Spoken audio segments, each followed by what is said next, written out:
संदेश झूठ से हटके। यूपी विधानसभा के चुनाव 2027 में होने हैं, तब तक इंडिया गठबंधन रहेगा या खंड खंड होकर बीजेपी को फिर से सरकार बनाने का अवसर देगा?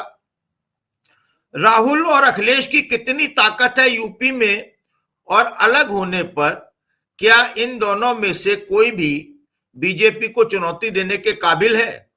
इन्हीं बिंदुओं पर सुनिए लाख टके की बात शीतल पी सिंह के साथ। मेरे साथ शीतल पी सिंह जी मौजूद हैं। मैं उनका हार्दिक अभिनंदन करता हूं, हार्दिक स्वागत करता हूं। शीतल जी, उत्तर प्रदेश में अभी हाल में उपचुनाव हुए जी, और जिस तरह से हुए आपने देखा, उसमें संभल भी गया और मिल्कीपुर भी गया। ऐसी सीटें गई जहां उम्मीद नहीं थी। आप कह सकते हैं कि उसकी वजह सत्ता की हिटलरशाही थी, लाठी तंत्र था, गणतंत्र था। ऐसी तस्वीरें आई उपचुनावों के दौरान जो हमने देखी। एकमात्र यही वजह थी या इसके अलावा भी कुछ वजह थी? देखिए, जो बीजेपी के नेतृत्व में और बीजेपी के दो नेताओं, खासकर मोदी जी और शाह जी के नेतृत्व में अब डिस्पेंसेशन है देश में, ये असाधारण सा है। इसको सामान्य समझना और इसके बारे में किसी एक चुनाव से या किसी एक सेटबैक से कुछ फैसले निकाल लेना हमेशा गलती हो रही है। लोकसभा में जरूर उनके फैसलों से उनको कुछ नुकसान उठाना पड़ा उत्तर भारत के कई राज्यों में, उत्तर प्रदेश में सबसे ज्यादा, चूंकि सबसे बड़ा राज्य है। लेकिन उसके तुरंत बाद उन्होंने अपने को सुसंगठित किया और विपक्ष के हाथ से हरियाणा और महाराष्ट्र छीन लिया और अभी दिल्ली छीन लिया। और उत्तर प्रदेश में बाई इलेक्शन में उन्होंने अपने को पुनर्स्थापित कर लिया। बाई इलेक्शन में पुनर्स्थापित करने के लिए जो कारक हैं, कुछ तो आपने उनका जिक्र किया, लेकिन निश्चित तौर पर एक उत्तर प्रदेश इस समय एक पुलिस स्टेट के रूप में है, जिसमें पुलिस ऐसे नतीजों को छीन सकती है जनता से। और इसके अलावा जो बाकी एडमिनिस्ट्रेशन है, वो भी पुलिस के साथ तालमेल बिठा के वो सारे काम करके उनको दे देता है, जिस काम से ऐसे नतीजे आ सकते हैं जैसे नतीजे भी मिल्कीपुर में आए या पिछले बाई इलेक्शन में आए थे। अब सवाल होता है कि विपक्ष क्या कर सकता है। देखिए, विपक्ष का जो आज स्वरूप है, ये स्वरूप इस डिस्पेंसेशन का मुकाबला करने के लिए बिल्कुल नाकाफी है और इसमें बहुत सारी कमजोरियां हैं। अब हमारे पास ये साफ हो गया है दिल्ली के चुनाव में भी और अन्य जगहों में भी कि चुनाव, लोकसभा के चुनाव और विधानसभा के चुनाव के बीच बीजेपी के कार्यकर्ताओं ने, बीजेपी सांगठनिक रूप से इन सारे विपक्षी दलों से बहुत ताकतवर दल है। उसके पीछे दुनिया का सबसे बड़ा एनजीओ आरएसएस भी है, जो अदृश्य है लेकिन बहुत शक्तिशाली और बहुत विशाल है। ये सब लोग अनवरत काम करते हैं, साल में कोई दिन इनकी छुट्टी नहीं है और कभी कोई इनका इधर उधर डाइवर्जन नहीं है। ये लोग जो उनके विपक्ष में होते हैं, उनके मत देने वाले समर्थकों के बहुत सारे मत मतदाता सूची से बाहर कराने और अपने बहुत सारे मतदाताओं को मतदाता सूची में अंदर कराने के काम को सफलतापूर्वक अंजाम देकर अभी महाराष्ट्र, हरियाणा और दिल्ली जीत के दिखा चुके हैं। ये सब काम करने के लिए जो मशीन चाहिए, ये विपक्ष के पास सब जगह नादाराद है। उत्तर प्रदेश में भी इसका अपवाद नहीं है। लोग यहाँ ये भरोसा करते हैं कि माइनॉरिटी का इतना वोट है, दलित का इतना वोट है, यादव का इतना वोट है, पिछड़ों का इतना वोट है, और ये सब मिलजुल के और झोला भर के खुश हो जाते हैं। ऐसे नहीं होता।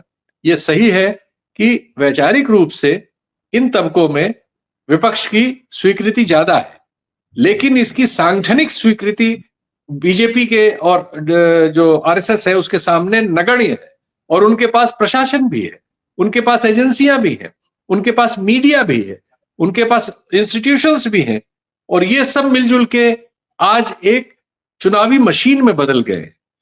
तो इसके लिए अगर आप काम करने की जगह अभी भी एक दूसरे से विवाद करने, एक दूसरे के खिलाफ शंका के वातावरण को बढ़ाने और एक दूसरे की टांग खींचने में लगे रहेंगे और सोचेंगे कि सिर्फ चुनाव के वक्त आप कोई सीटों का तालमेल वगैरह करके या एक दूसरे की कुछ नोच के और बीजेपी को हरा लेंगे तो ये दूर की कौड़ी है।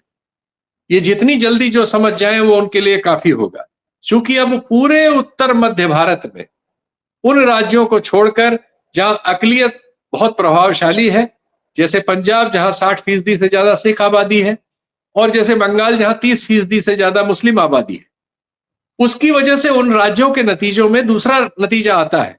और आप खुश हो लेते हैं कि बंगाल में बीजेपी हार गई, लेकिन बंगाल की जो 70% हिंदू आबादी है उसमें बीजेपी जीत रही है और बढ़ती चली जा रही है। ऐसा ही दिल्ली में था।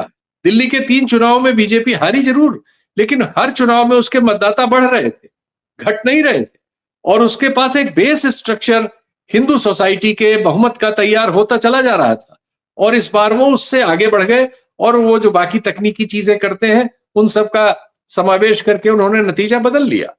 तो बीजेपी से चुनाव में मुकाबला करने के लिए आपको सिर्फ राजनीतिक या सामाजिक तौर पर सक्रिय होना काफी नहीं है, आपको सांगठनिक तौर पर भी और अन्य बहुत सारे तरीकों में भी, जिसमें लीगल बैटल भी शामिल है, चुनाव आयोग में हमेशा हस्तक्षेपकारी भूमिका शामिल है, और मीडिया में भी हस्तक्षेप करने की योग्यता शामिल है। ये सब आपके साथ अगर होगा तभी आप इस बीजेपी का, जो मोदी और शाह जी के नेतृत्व में इस समय देश में कायम है, इसका मुकाबला कर सकेंगे। वरना हारे को हरिनाम वाली हालत हर चुनाव के बाद आपके साथ रहेगी। शीतल जी, दिल्ली का आपने जिक्र किया।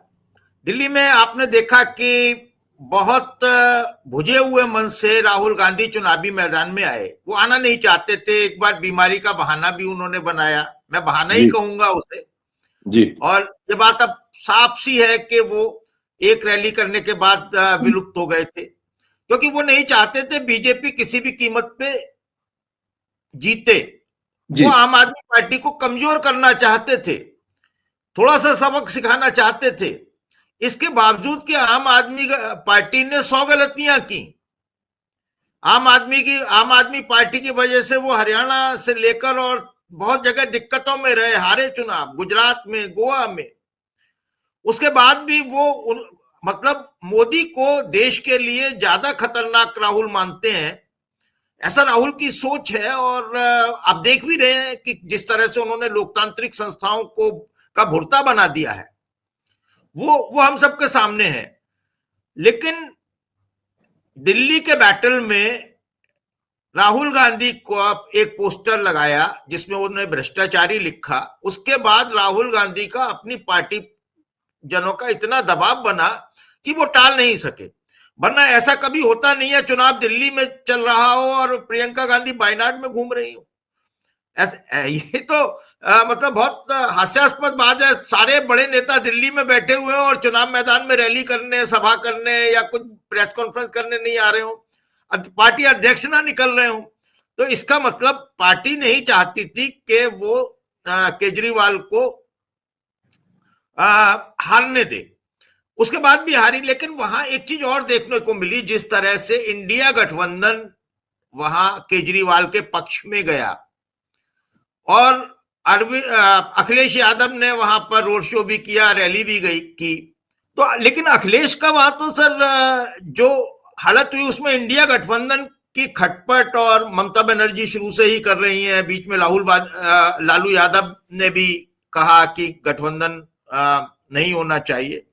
हालांकि वो एलओपी हैं और डाइवर्सिटी के लिए किसी एक को इंडिया गठबंधन का नेता बनाया जा सकता है, उसमें वो नहीं है। लेकिन सार्वजनिक मंचों पर जिस तरीके से छीछा लेदर हुई है, उसका असर 2027 तक उत्तर प्रदेश में क्या पड़ने वाला है?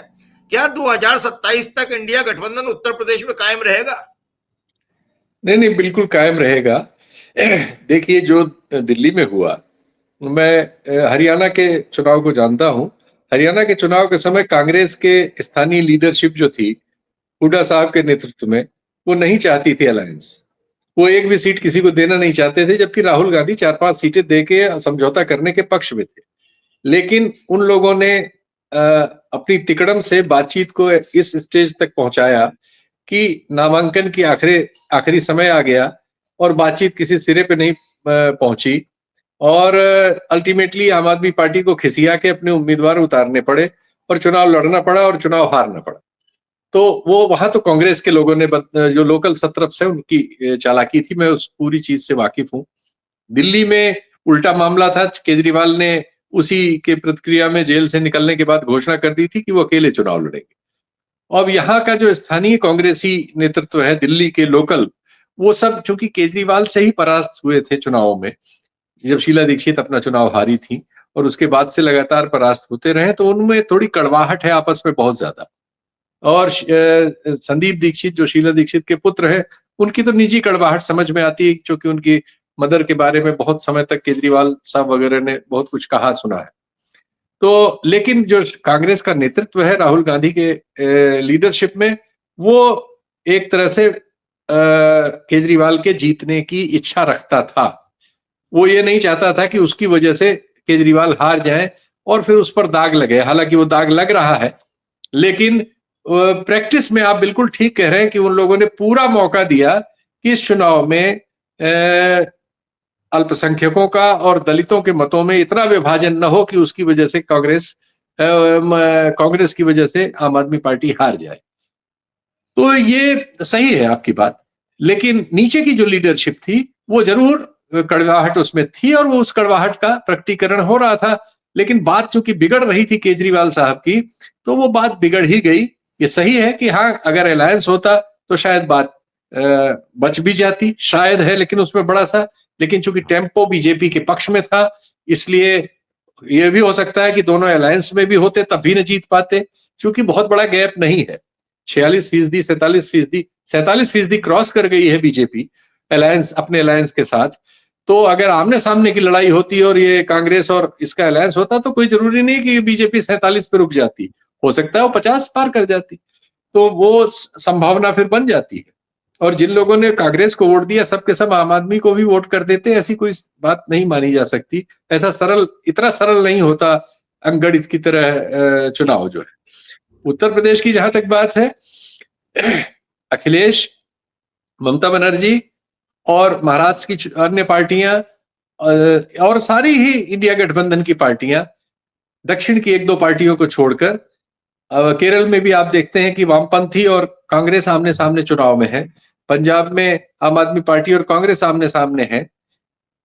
कांग्रेस किसी की पसंद नहीं है, मजबूरी है।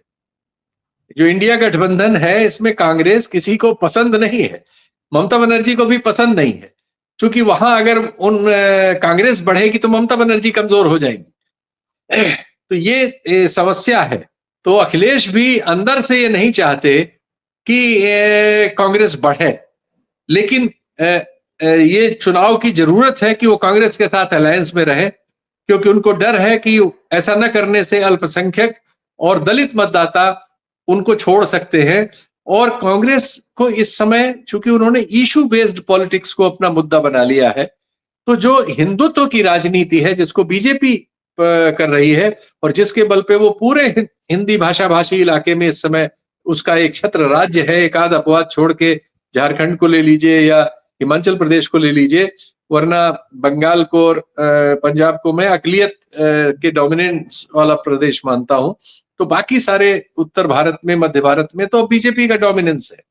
इसके सामने जो काउंटर नैरेटिव है वो कांग्रेस के नेतृत्व में ही आ रहा है, जिसमें वो जाति जनगणना का सवाल ले रहे हैं, किसानों के सवाल ले रहे हैं, आरक्षण की सीमा 50% से ज्यादा क्रॉस करने की बात कर रहे हैं।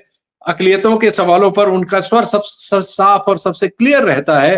तो इन तबकों में उनकी भूमिका महत्वपूर्ण है, जो वैचारिक आधार पर इनमें बढ़ रही है। और ये बात सभी जानते हैं जो इंडिया गठबंधन के घटक हैं। इसलिए अपने अपने राज्यों में वो ये तो चाहते हैं कि कांग्रेस की मदद से वो चुनाव लड़ लें, लेकिन कांग्रेस से सीट और दूसरी चीजों के बंटवारे में ईमानदार रहना नहीं चाहते। तो ये एक सिचुएशन है, जो सिचुएशन अभी बनी रहेगी। लेकिन 27 में ये लोग एक साथ नहीं होंगे ऐसी मैं कल्पना नहीं करता। लेकिन बात इनके एक साथ रहने भर से नहीं होने वाली है, जैसा मैंने पहले कहा, क्योंकि एक साथ रहने से जो नतीजे आए वो बीजेपी ने उससे अनुभव करके अपना प्रशिक्षण ठीक कर लिया और वो अंदरूनी काम कर रहे होंगे, मतदाता सूची से लेकर तमाम जगह जहां विपक्ष अनुपस्थित मिलेगा और चुनाव के बाद छाती पीटेगा कि साहब ये हो गया और वो हो गया। तो ऐसे नहीं होगा। इसको आपको एक दीर्घकालिक लगातार और 24x7x365 दिन के हिसाब से कार्यक्रम बना के काम करना होगा, तब आप आज की मोदी शाह जी की बीजेपी का मुकाबला करने लायक होंगे। तो बहुत बहुत शुक्रिया सर आपका, आप जुड़े और बहुत खरी खरी आपने सुनाई, लाख टके की बात कहते हैं।